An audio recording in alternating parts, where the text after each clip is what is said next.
ভাই এই যে পরিবেশে নান রুটি আর গ্রিল খাচ্ছেন, অসাধারণ। এটা তুলনা নেই। এই যে বিকালে সন্ধ্যার আগ মুহূর্তে ওফ আমরা যে ক্যানালের উপরে বসে নান রুটি খাচ্ছি, এটার স্বাদ এবং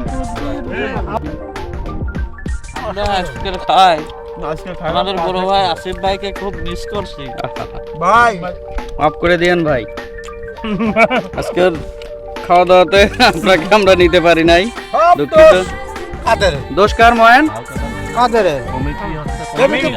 আমি বলেছিলাম মেয়ে ভাইকে কাদের বললে যে না আজকে সে আসবে না, আমরা নিজেরাই খাওয়া দাওয়া করছি।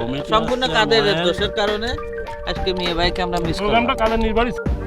আসসালামু আলাইকুম, শুভ বিকাল।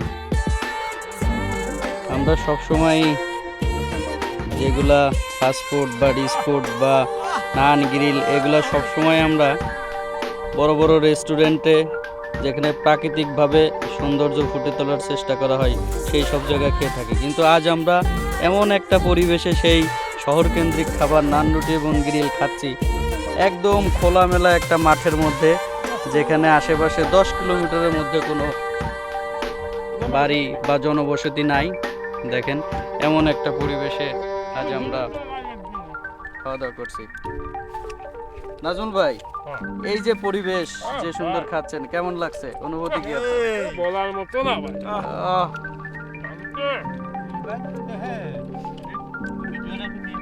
ময়েন, সেই রকম পরিবেশ, সেই রকম খাওয়া। না কমিটি ময়ন না, তুই বুঝনি বা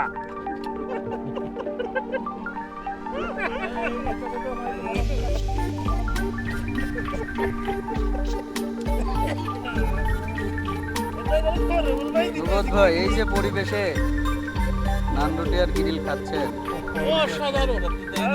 এটা তুলনা নেই। এই যে বিকালে সন্ধ্যার আগ মুহূর্তে ওফ আমরা যে ক্যানালের উপরে বসে নান রুটি খাচ্ছি, এটার স্বাদ এবং হাওয়া, এটা তুলনা নেই। তুলনা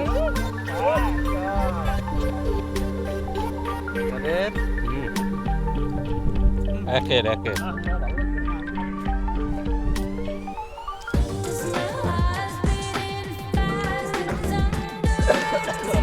আমারটা কই আছে তো?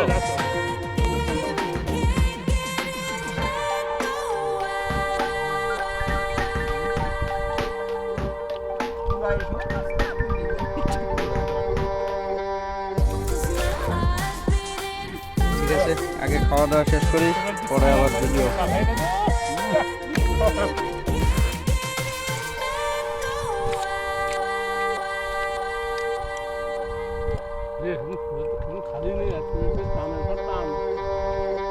আমরা আজকের খাই আমাদের বড় ভাই আসিফ ভাইকে খুব মিস করছি ভাই, মাফ করে দিয়েন ভাই।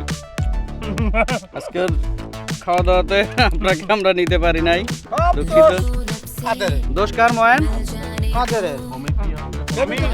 আমি বলেছিলাম মেয়ে ভাইকে কাদের বললে যে না আজকে সে আসবে না, আমরা নিজেরাই খাওয়া দাওয়া করছি। সম্পূর্ণ কাদের দোষের কারণে আজকে মেয়ে ভাইকে আমরা মিস করলাম। প্রোগ্রামটা কাদের নির্বাচিত ছিল, কারণ আমাদের রবিউল ভাই ছিল সহযোগিতায়। ক্রিমিনাল সাথে ময়না সাপোর্ট